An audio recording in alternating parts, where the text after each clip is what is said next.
Teoría de la comunicación. ¿Qué cosa es la comunicación?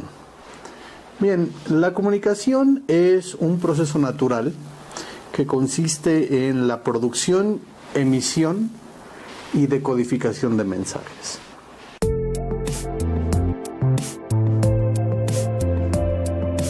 Es un proceso que puede ocurrir de forma voluntaria o de forma involuntaria. Incluso hay teóricos estudiosos del tema de la comunicación, como por ejemplo Paul Václavic o Jürgen Habermas, que sostienen, y son algunas de sus aportaciones teóricas, que es imposible no comunicar. Dicen ellos que de manera voluntaria o involuntaria, consciente o inconsciente, siempre estamos comunicando. Comunicamos con lo que decimos, comunicamos con lo que hacemos, pero también comunicamos con nuestros silencios. Un silencio es un mensaje que es entendido de un cierto modo, lo queramos o no lo queramos. Y en esta lógica es un proceso que ocurre de manera incesante. Si partimos de ese principio, si partimos del principio de que la comunicación es incesante, que ocurre de forma voluntaria o involuntaria, consciente o inconsciente, y que lo estamos haciendo siempre, más vale aprender a hacerlo del mejor modo posible. ¿Por qué? Porque de un buen proceso de comunicación depende un buen proceso de mediación. Aquí hay que entender la relación entre ambos circuitos, entre comunicación y mediación, a partir de el supuesto de que la mediación es una forma especializada y particular de comunicación. Toda mediación es una comunicación, pero no toda comunicación es mediación. Por ejemplo, podemos tener pláticas informales con nuestros amigos o con nuestros familiares, con nuestros padres, hermanos, y no estar necesariamente mediando.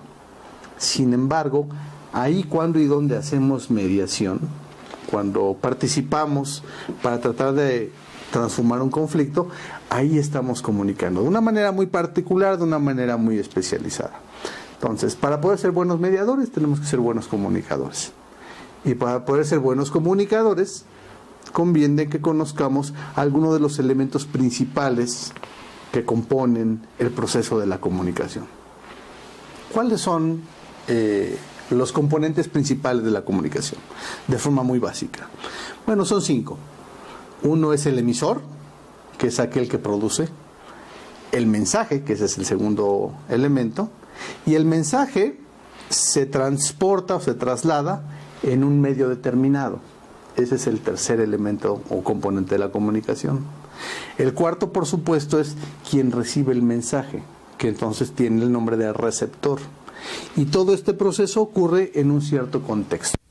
Es el quinto elemento. Entonces, receptor, mensaje, medio, emisor, y contexto. Son los 5 elementos que componen el proceso de comunicación. Ahora, aquí por supuesto tenemos que la comunicación puede ser verbal, ya mencionábamos algo al respecto, que es todo aquello que decimos, o puede también ser no verbal. ¿Cómo es la comunicación no verbal? Bueno, es todos los mensajes que emitimos, por ejemplo, con nuestro comportamiento. No decimos nada, pero hacemos cosas. O, por ejemplo, con nuestra actitud. No decimos nada, pero nuestra actitud proyecta cosas. O, por ejemplo, también podemos comunicar con nuestros sentimientos. Estos son 3 mecanismos no verbales de comunicación. No dependen de palabras, pero sin embargo construyen mensajes que entonces son decodificados. Emisores, receptores, mensaje, medio y contexto. Ahora, estos 5 componentes se conjugan de diferentes maneras. Y algunas maneras en las que se conjugan son muy convenientes y permiten que los mensajes que se producen se entiendan y lleguen a su destino y se entiendan como deben ser entendidos. Pero ¿qué ocurre cuando no es así? Lo que ocurre son problemas de comunicación. Y hay muchos tipos de problemas de comunicación que impiden, bloquean o sabotean la comunicación en sí misma. Vamos a revisar algunos de ellos Pero aquí solamente quisiera cerrar este segmento recordando cuál es la esencia de la comunicación. La esencia de la comunicación no es transmitir mensajes. Ese es un error muy frecuente, pero no. La esencia de la comunicación humana, desde la perspectiva de la construcción de paz, la esencia de la comunicación es transformar o cambiar a las personas. Ahí cuando y donde ocurre, por ejemplo, una discusión en donde dos personas comienzan a discutir, incluso a pelear verbalmente, y están emitiéndose mensajes los unos a los otros, pero no se provoca ningún cambio ni en ninguno de los dos, entonces lo que tenemos es lo que se conoce como un diálogo de sordos. ¿Por qué? Porque se emiten mensajes que no están llegando, o que están llegando pero no están siendo procesados. Mensajes que no están cambiando al interlocutor. Ese ni siquiera es un diálogo. La comunicación real, la comunicación legítima, la comunicación sobre la cual o a través de la cual podemos construir paz, necesariamente implica la transformación del otro con los mensajes que recibe. Tenemos que buscar crear ese tipo de comunicación. Comunicación en donde mensajes son producidos, transportados, recibidos y que transforman al receptor.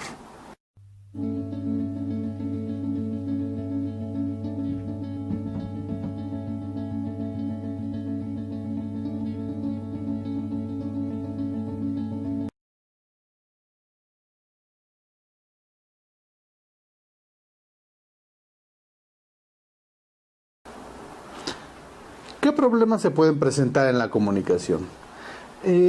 Los tipos de problemas que podemos encontrar en los procesos de comunicación son muchos, pero aquí vamos a reseñar de manera muy breve 5 tipos de problemas diferentes, que son aquellos que se inscriben en los engranajes entre los diferentes elementos que componen la comunicación.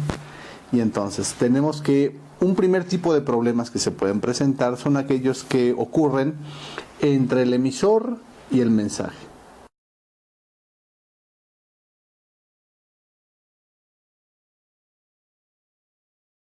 ¿Qué es lo que hay ahí? Lo que hay ahí es que el emisor tiene algo que expresar, pero la manera en la que construye el mensaje no es la mejor, y entonces se presentan problemas de comunicación por confusión o por mala interpretación. ¿Cómo identificamos estos problemas? Estos problemas se identifican con expresiones como eso no es lo que yo quise decir. Ahí lo que hay es que una cosa era lo que el sujeto quería expresar y otra cosa es la manera en la que compuso esa expresión, que fue decodificada por parte del receptor de manera equivocada, o mejor dicho, la decodificó de forma correcta, pero fue la composición del mensaje la que no fue la mejor. Ese es el primer tipo de problemas que se pueden presentar.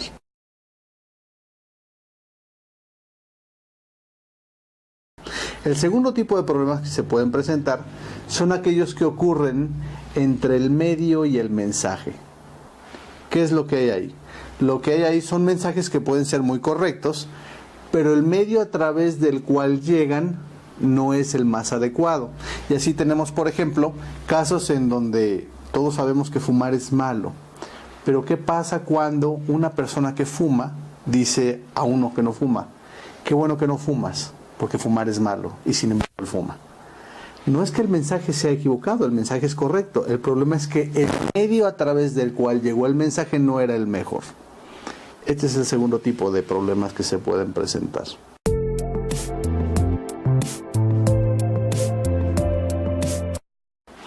El tercer tipo de problemas que se pueden presentar son aquellos que ocurren entre el medio y el receptor. ¿Qué es lo que hay aquí? Lo que hay aquí es que hay ciertos receptores que prestan más atención y entienden mejor los mensajes cuando llegan por el medio correcto. Vamos a tomar el caso, por ejemplo, de chicos de preparatoria, de bachillerato. ¿A qué le prestarán más atención? ¿A un mensaje que les llega en un tríptico o a un mensaje que vieron en una red social? Los chicos probablemente prestarán más atención a aquel medio con el que están más familiarizados, que en este caso son las redes sociales. No tanto, por ejemplo, un tríptico o un díptico o un pequeño cuadernito, que puede o no distribuirse en alguna esquina de alguna calle.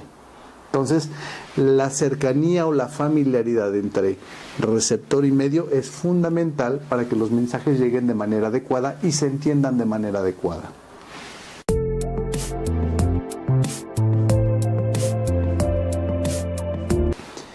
El cuarto tipo de problemas que se pueden presentar en procesos de comunicación son aquellos que se inscriben entre el receptor y el contexto. ¿Qué es lo que tenemos aquí? Que hay mensajes que pueden ser correctos en sí mismos y pueden hacer justicia a lo que el emisor quiso decir, pero que no consideran el contexto del receptor a donde van a llegar. Por ejemplo, todos sabemos que lavarnos las manos es un hábito saludable y que es bueno hacerlo, por ejemplo, antes de comer. Pero ¿qué pasa si uno emite ese mensaje en un circuito en donde no hay agua corriente? El mensaje es correcto, sí, pero puede ser malentendido o abiertamente ignorado, ahí en donde el contexto no permite asumir el mensaje y cambiar de manera correspondiente. Entonces los mensajes deben de componerse, emitirse con una cierta, haciendo justicia a lo que el emisor quiere decir, en un medio correcto, al receptor adecuado, pero haciendo justicia al contexto en el que se encuentra.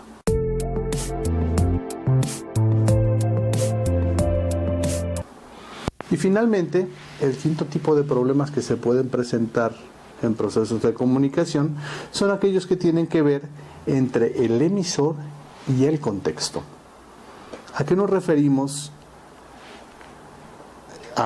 cuando hablamos de problemas entre el emisor y el contexto?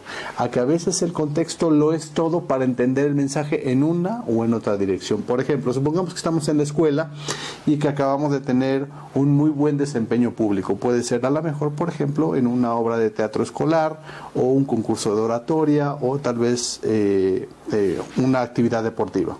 Tuvimos un muy buen desempeño. Y entonces viene el director de la escuela y nos dice: oye, tenemos que hablar. El tono, las palabras, la circunstancia, el contexto, todo parece indicar que aquello de lo que el director quiere hablar con nosotros es algo positivo. Tal vez sea la oportunidad de hacer un pequeño viaje, de hacer una pequeña excursión, de conseguir una pequeña beca.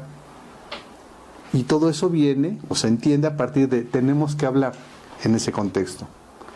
Pero ¿qué pasa si llegamos a la casa y sabemos que hemos hecho algo mal y nuestros padres, mamá o papá, nos dicen: oye, tenemos que hablar? Son exactamente las mismas palabras, pero el mensaje que llega es completamente diferente. ¿Por qué? Porque el contexto es completamente diferente. El tono con el que nos habló el emisor, en este caso el director de la escuela en el primer caso, y nuestros padres en el segundo, es completamente diferente, aunque las palabras hayan sido las mismas. La interpretación puede ser diversa. El contexto es muy importante. Estos son, en resumen, 5 problemas que pueden ocurrir en el proceso de comunicación. Hay que tenerlos presentes, hay que cuidarlos, y por eso es fundamental conocer y dominar y entender la lógica a partir de la cual se articulan los 5 elementos o componentes de la comunicación: emisor, mensaje, medio, receptor y contexto.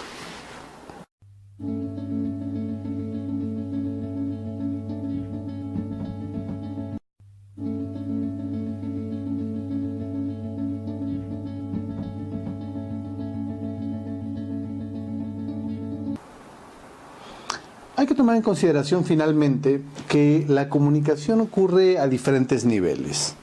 No toda la comunicación es igual, y es la razón por la que no todos los procesos de comunicación transforman al mismo nivel o tienen el mismo peso o el mismo potencial para construir paz. La comunicación, en principio, o vamos a decir que hay 3 grandes niveles en procesos de comunicación. El primero es lo que vamos a llamar el nivel básico. ¿Cuál es el nivel básico de la comunicación?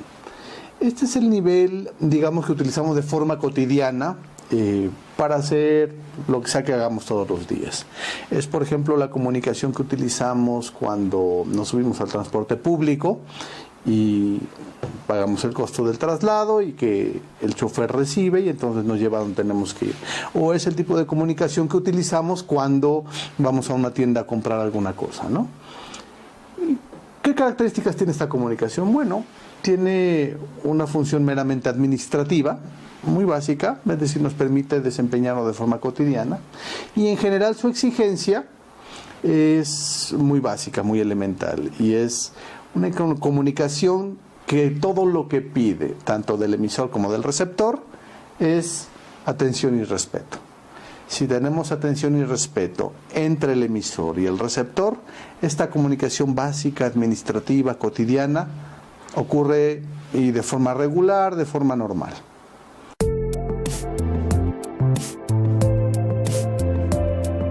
Pero luego tenemos un segundo nivel de comunicación, que es la comunicación que vamos a llamar de nivel intermedio y que tiene una función diferente. Ya no tiene una función meramente administrativa, sino que ya tiene una función explorativa. Es una función, o mejor dicho, es un tipo de comunicación más profunda, es una comunicación de más alto nivel, que tiene una exigencia diferente entre los participantes, entre el emisor y el receptor, porque ya no se limita solamente a la atención y al respeto, sino que exige ya también algo de empatía y cercanía. Esta comunicación de nivel intermedio es lo que tenemos, por ejemplo, con nuestros amigos, la gente que consideramos más cercana, gente con la que nos permitimos ser más nosotros mismos.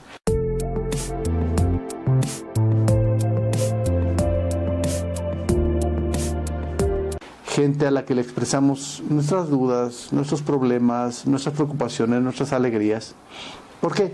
Porque tenemos la suficiente empatía y cercanía como para expresar todos estos mensajes.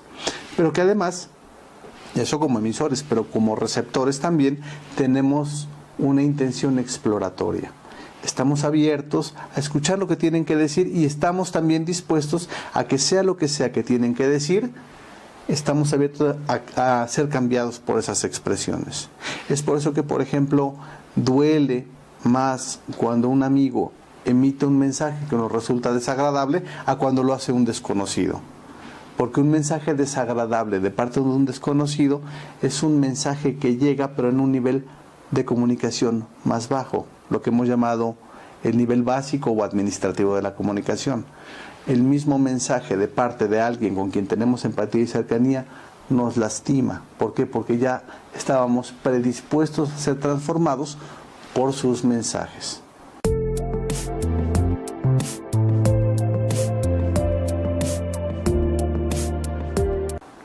¿Por qué? Porque tenemos una disposición a la exploración. Pero esto es apenas el segundo nivel. Tenemos un tercer nivel de comunicación, que es un nivel de comunicación más alto, mucho más profundo y que exige ya no empatía y cercanía, sino algo más allá, que es seguridad y confianza. Cuando tenemos seguridad y confianza en un nivel profundo de comunicación, ya tenemos una apertura plena para ser cambiados, para ser transformados. Ya no solamente estamos explorando, no, ya tenemos una apertura absoluta.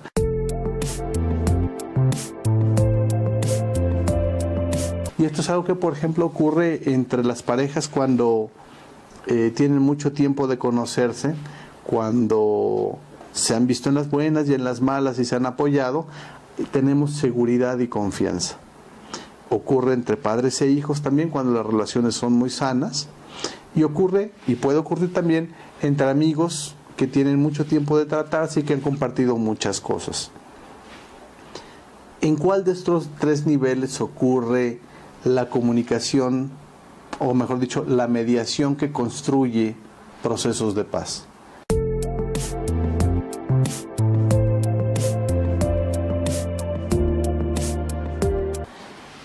Ocurre en principio a partir del segundo nivel y se afianza en el tercer nivel de la comunicación, del nivel medio al nivel alto. necesitamos, cuando entramos en procesos de diálogo, transitar del nivel básico al intermedio al alto, porque en esa medida vamos a conseguir que los participantes de un proceso de diálogo generen la cercanía, la empatía, la confianza, la seguridad, el respeto y la atención necesaria para poder involucrarse en procesos conjuntos de los cuales todos pueden resultar beneficiados, de forma pacífica, de forma no violenta. Y aquí es fundamental no perder de vista que si entre más complejo sea el conflicto que nos toca atender en materia de mediación, más alto es el nivel de comunicación que nos va a exigir. Ahora, todo esto hay que entenderlo, la comunicación, su definición, características, elementos, procesos y niveles, si lo que buscamos es tener una comunicación que contribuya a construir o a detonar procesos de paz.